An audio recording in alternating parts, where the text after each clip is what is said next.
نحمده ونصلي على رسوله الكريم اما بعد فاعوذ بالله السميع العليم من الشيطان الرجيم بسم الله الرحمن الرحيم ولا تقولوا لمن يقتل في سبيل الله اموات بل احياء ولكن لا تشعرون وقال النبي صلى الله تعالى عليه وآله وسلم ان الله تعالى جعل الحق على لسان عمر وقلبي صدق اللہ و صدق رسولہ النبی الکریم ونحن علی ذلک لمن الشاہدین والشاکرین والحمد للہ رب العالمین۔ انتہائی واجب الاحترام سامعین گرامی، آج کی نشست میں آپ احباب کے سامنے خلیفہ المسلمین امیر المؤمنین سیدنا فاروق اعظم رضی اللہ تعالی عنہ آپ کی شہادت، کس بدبخت نے آپ رضی اللہ تعالی عنہ کو شہید کیا، آپ رضی اللہ تعالی عنہ کا نماز جنازہ کس نے پڑھایا، آپ رضی اللہ تعالی عنہ کو کہاں پر دفن کیا گیا، اس حوالے سے چند ایک گزارشات کرنی مقصود ہے۔ پروردگار عالمین سے دعا ہے میری زبان پہ کلمہ حق جاری فرمائے۔ عزیزان گرامی، سیدنا فاروق اعظم رضی اللہ تعالی عنہ نے پوری زندگی دین اسلام کو پھیلایا۔ آپ رضی اللہ تعالی عنہ اسلام کو پھلتا پھولتا دیکھ کر بہت مطمئن تھے، اور اب دل میں ایک ہی خواہش، ایک ہی آرزو اور ایک ہی تمنا تھی، اللہ تبارک و تعالیٰ سے ملاقات کا شرف حاصل ہو۔ سیدنا سعید بن مسیب رحمۃ اللہ تعالی علیہ سے مروی ہے کہ سیدنا عمر رضی اللہ تعالی عنہ سن 23 ہجری ایام حج میں جب آپ مینا سے روانہ ہوئے، مقام ابتح پر آپ رضی اللہ تعالی عنہ نے اپنے اونٹ کو وہاں پر بٹھایا اور آپ نے کنکریوں کو جمع کیا۔ کنکریوں کو جمع کر کے آپ نے اپنے آرام کرنے کی وہاں پر جگہ بنائی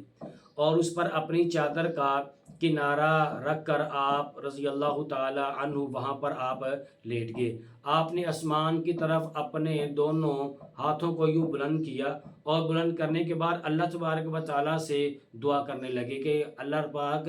اس وقت میں اب بوڑھا ہو چکا ہوں، اب میری طاقت اور میری قوت وہ پہلی جیسی نہیں رہی، اب میرے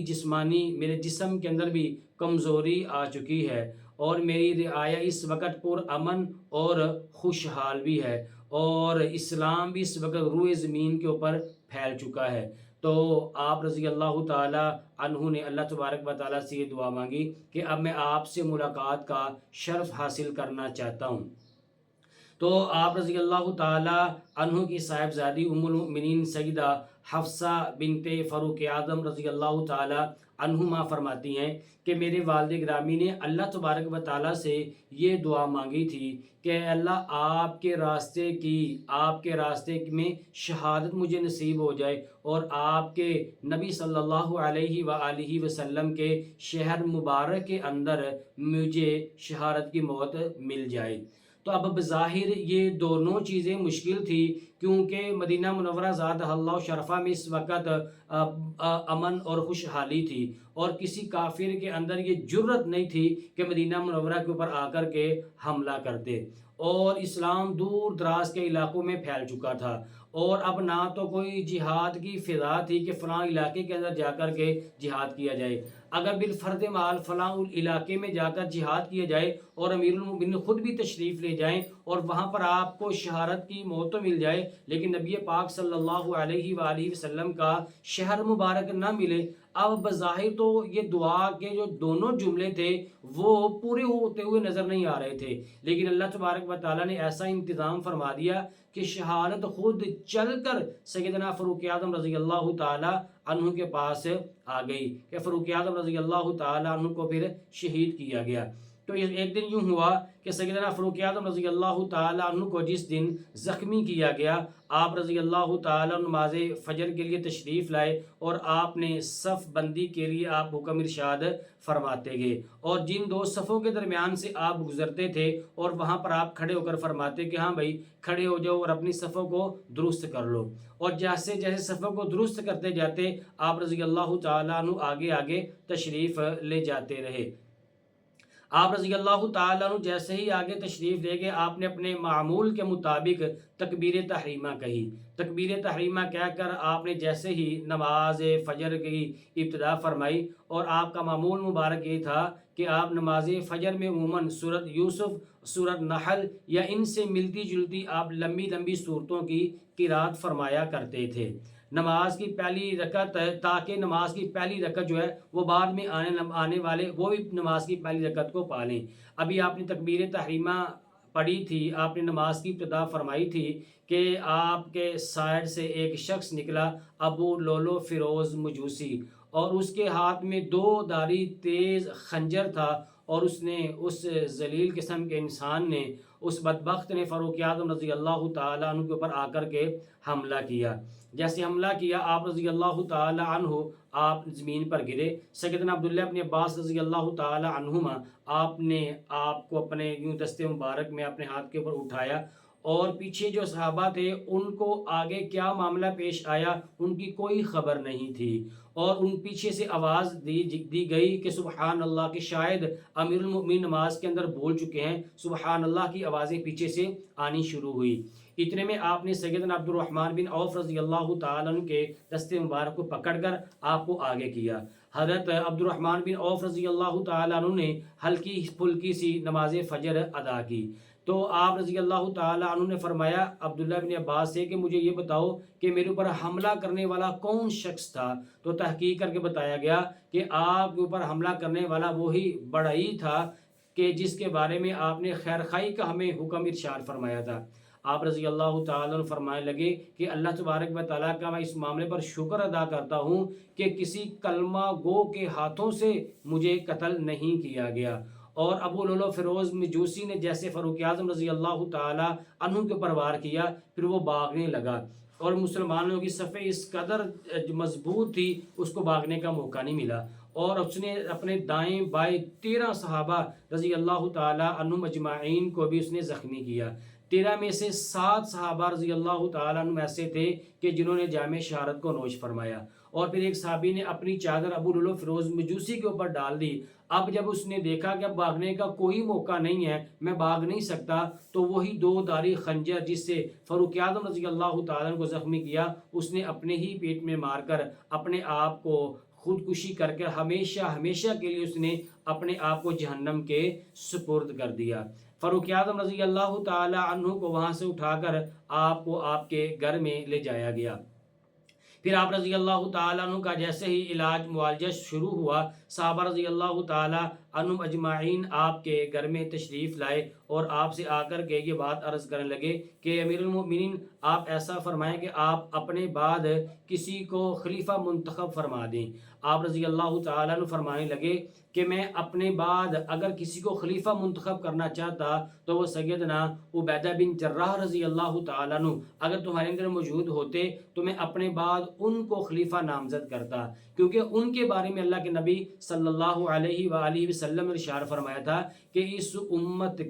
امت کے امین حاضی الامہ عبیدہ بن جراح، آپ نے فرمایا کہ اس امت کے امین عبیدہ بن جراح رضی اللہ تعالی عنہ ہیں۔ پھر آپ رضی اللہ تعالیٰ عنہ فرمانے لگے کہ اگر میں اپنے بعد کسی کو خلیفہ منتخب یا نامزد نہ بھی کروں تو آپ نے فرمایا کہ اس میں کوئی حرج والی بات نہیں ہے۔ پھر فرمایا اگر میں کر بھی دوں تو تب بھی درست ہے، کیونکہ مجھ سے جو بہتر سیدنا صدیق اکبر رضی اللہ تعالیٰ عنہ تھے انہوں نے اپنی زندگی میں مجھے نامزد کر دیا تھا۔ اللہ کے نبی صلی اللہ علیہ وآلہ وسلم نے اشارے تو فرمائے تھے، لیکن آپ صلی اللہ علیہ وآلہ وسلم نے کسی کو نامزد نہیں فرمایا تھا۔ آگے سیدنا فاروق اعظم رضی اللہ تعالی عنہ نے کیا کیا وصیتیں فرمائیں۔ سیدنا فاروق اعظم رضی اللہ تعالی عنہ نے فرمایا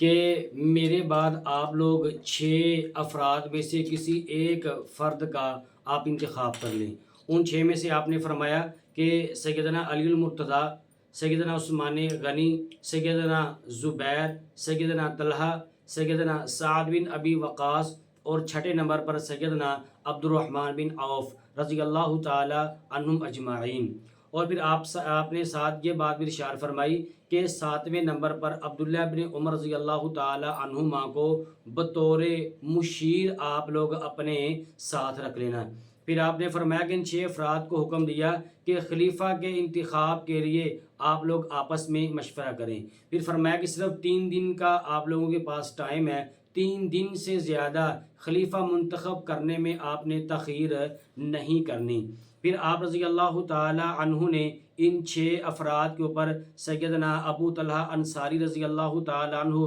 حضرت مقداد بن اسود الکندی رضی اللہ تعالی عنہما کو یہ پورے کے پورے عمل کے اوپر ان دونوں کو نگران وہاں پر منتخب فرمایا۔ پھر سیدنا فاروق اعظم رضی اللہ تعالی عنہ نے فرمایا کہ جب تک جو ہے یہ خلیفہ منتخب نہیں ہو جاتا تب تک جن 6 صحابہ کا میں نے نام لیا ہے ان 6 میں سے کوئی ایک شخص بھی نماز کی امامت نہیں کروائے گا۔ نماز کی امامت کے لیے آپ نے فرمایا کہ سیدنا صہیب رومی رضی اللہ تعالیٰ عنہ کو حکم دیا کہ آپ نے نماز کی امامت کروانی ہے۔ آپ رضی اللہ تعالیٰ عنہ نے ان 6 میں سے کسی ایک کو اس لیے نہیں ارشاد فرمایا کہ کہیں آپ ان 6 میں سے جس کا میں نام لے لوں آپ خلیفہ کے لیے اس کو میری طرف سے تصور نہ کر لیں، اس لیے سیدنا فاروق اعظم رضی اللہ تعالی عنہ نے یہ نام نہیں لیا۔ پھر سیدنا فاروق اعظم رضی اللہ تعالی عنہ نے عبداللہ بن عمر رضی اللہ تعالی عنہما کو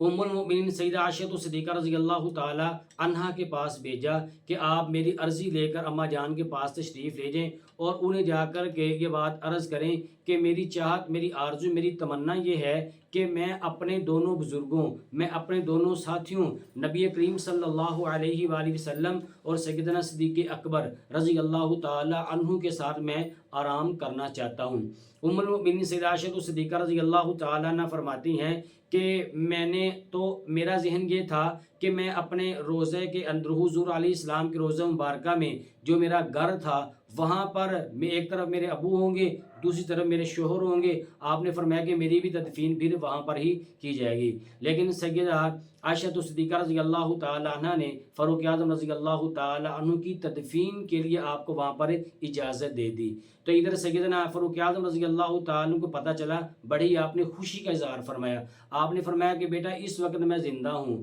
اور ممکن ہے کہ میرے خلیفہ ہونے کی وجہ سے اماں جان نے اجازت دے دی ہو۔ فرمایا کہ جس وقت میری روح پرواز کر جائے تو دوبارہ پھر آپ رضی اللہ تعالی عنہ کے پاس جانا اور پھر اسی معاملے میں پوچھنا۔ پھر آپ رضی اللہ تعالی عنہ کا جب انتقال ہوا تو آپ رضی اللہ تعالی عنہ کو 26 ذی الحجہ بروز بدھ والے دن نماز فجر میں آپ رضی اللہ تعالی عنہ کے اوپر حملہ کیا گیا۔ سن 23 ہجری تھا۔ پھر سن 24 ہجری یکم محرم الحرام کو آپ رضی اللہ تعالی عنہ کی تدفین کی گئی جب آپ نے جامع شہادت کو نوش فرمایا۔ تو سیدنا فاروق اعظم رضی اللہ تعالی عنہ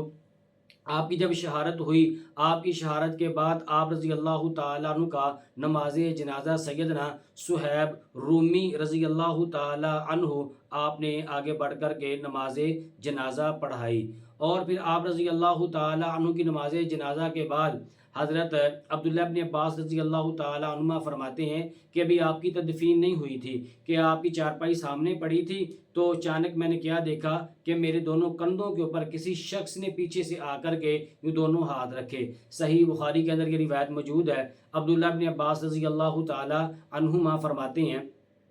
ایک شخص پیچھے سے آئے، میرے کندھوں کے اوپر ہاتھ رکھے اور ہاتھ رکھ کر فاروق اعظم رضی اللہ تعالیٰ عنہ کو مخاطب کیا، مخاطب کر کے یہ فرمانے لگے کہ اللہ تبارک و تعالیٰ آپ کے اوپر اپنی رحمت خاصہ نزول فرمائے۔ اور پھر فرمایا کہ میں نے کئی مرتبہ اللہ کے نبی صلی اللہ علیہ وآلہ وسلم کی زبان مبارک سے یہ کلمات سنے تھے کہ میں ابو بکر اور عمر گئے، میں ابو بکر اور عمر نے فلاں کام کیا، میں ابو بکر اور عمر ہم آئے۔ تو سیدنا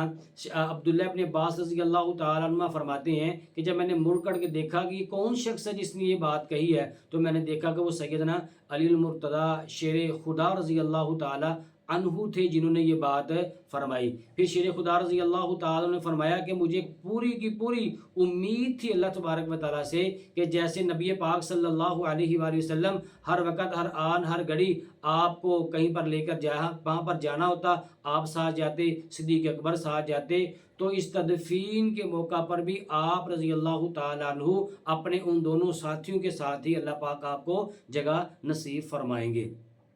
سیدنا فاروق اعظم رضی اللہ تعالی عنہ آپ کی یہ شہادت یہ ایسا ایک واقعہ تھا کہ مدینہ منورہ زادہ اللہ شرفہ کے یتیم جو بچے تھے وہ ان کے اندر کوحرام مچا مدینہ منورہ کے اندر، اور مدینہ کے بچے بھاگتے اور دوڑتے پھر رہے تھے اور اپنی زبان سے یہ کلمات کہتے جا رہے تھے کہ ما ماتا امیر المومنین بل ماتا ابونا۔ وہ بچے کہتے تھے کہ آج کے دن امیر المومنین کی وفات نہیں ہوئی، امیر المومنین آج شہید نہیں ہوئے، بلکہ آج ہمارے ابو جو دنیا سے رخصت ہو چکے ہیں۔ اس قدر سیدنا فاروق اعظم رضی اللہ تعالیٰ عنہ کے نظام عدل سے، آپ کی حکومت سے، گلیوں کوچوں کا بچہ بچہ آپ سے راضی تھا، جانور تک آپ سے راضی تھے، اور مرد عورتیں بچے بوڑھے سارے کے سارے آپ کے نظام خلافت نظام عدل سے آپ رضی اللہ تعالیٰ عنہ کے وہ سارے کے سارے لوگ راضی تھے۔ پھر آپ رضی اللہ تعالیٰ عنہ کو حضور علیہ الصلوۃ والسلام کے ہی روضہ مبارکہ کے اندر آپ کی تدفین کی گئی۔ آپ کی تدفین کے لیے سیدنا